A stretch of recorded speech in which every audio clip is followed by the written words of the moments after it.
A project more than a decade in the making suddenly became the center of a political dispute between Canada and the United States. The Gordie Howe International Bridge was nearing completion. Highway connections were opening, registration systems were going live, officials were preparing for a spring 2026 launch. Then, within days, demands from Washington triggered a public confrontation over who benefited from the project and whether the bridge should open under its existing terms. The Gordie Howe International Bridge is a 6-lane cable-stayed crossing spanning the Detroit River between Windsor, Ontario and Detroit, Michigan. It is the longest cable-stayed bridge in North America.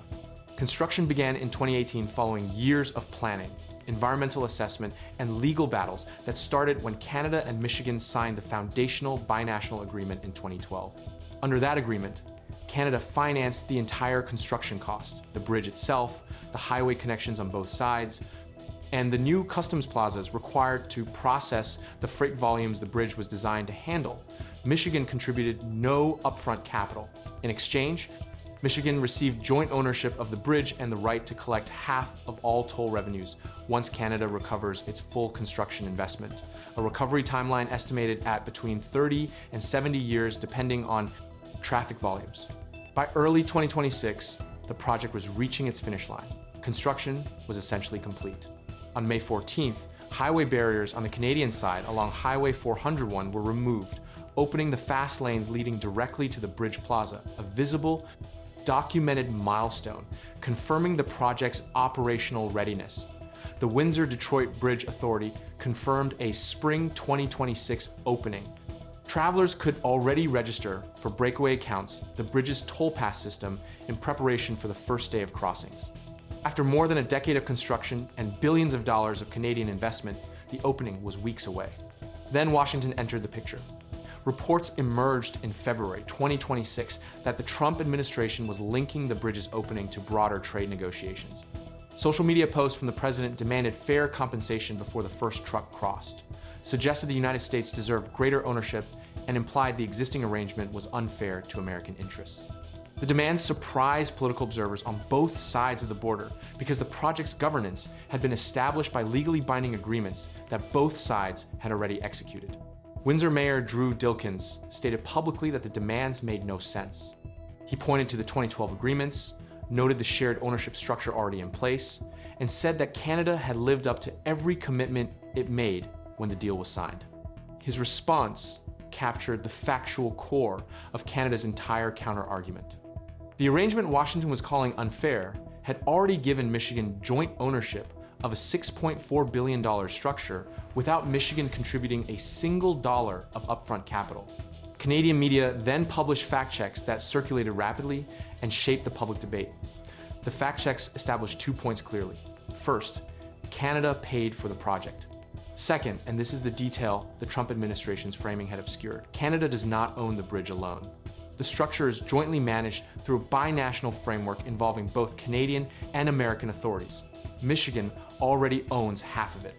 The demand for compensation before opening was a demand for additional consideration on top of a 50% ownership stake that Michigan received for free. Once that was clearly stated and documented in accessible media, the political premise of the demand became difficult to sustain publicly. Prime Minister Mark Carney personally engaged the White House. Rather than issuing public ultimatums or scheduling dramatic escalation events, Carney's approach was described in multiple reports as quiet, factual, and direct. He walked American officials through the legal record. He pointed to Michigan's existing ownership stake. He noted the American steel that went into the structure and the American workers employed during construction. He explained that delaying the bridge would bottleneck the Detroit-Windsor corridor, a trade crossing that handled approximately $126 billion in freight value annually, and that American manufacturers and logistics operators depended on directly. The argument was not emotional. It was the 2012 contract read out loud. The Michigan response materialized in parallel. Governor Gretchen Whitmer's office called the bridge an enormous economic asset for the state. Business groups in Michigan and across the industrial Midwest pushed back against the delay because the Gordie Howe Bridge's lower commercial toll rate, approximately $12 per axle, compared to $20 to $20. $8 per axle directly reduces shipping costs for American trucking operations, American manufacturers, and American consumers. Senator Elissa Slotkin described the corridor's commercial value to the Associated Press, noting the bridge would allow cargo to move from Montreal to Miami without stopping at a traffic light. Michigan's own political and business establishment did not want the bridge delayed.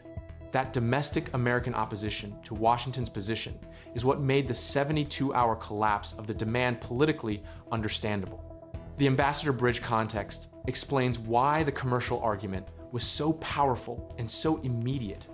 The Ambassador Bridge is privately owned by the Moron family, which had for decades operated the crossing as the dominant commercial route between Windsor and Detroit. By April 2026, it had lost that position.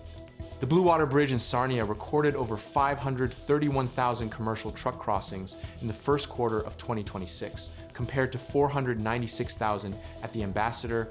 The toll differential drove the shift Blue Water charges approximately $5.25 to $7 per axle versus the Ambassador's $20 to $28 per axle.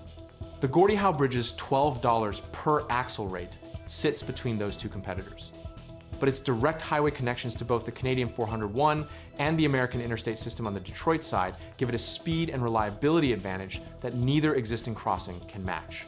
American freight operators were not neutral observers in the bridge dispute.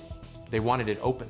U.S. Democrats formally launched inquiries into the sequence of events surrounding the Ambassador Bridge ownership's political donations to administration-aligned PACs before Washington's demands against the competing crossing emerged. That scrutiny added a political liability dimension to the administration's position that was not present when the demands were first made publicly. 3 days after Washington's demands became a serious political story, the momentum had fully reversed. Attention had shifted from whether Canada would make concessions to whether the administration's demands had ever been legally or commercially coherent given the existing contract and Michigan's ownership stake. Canada had not threatened retaliation. It had not escalated to a public confrontation. It had pointed to the paperwork, let Michigan's own business and political community do the rest of the work, and waited. The Gordie Howe Bridge sits at 95% completion.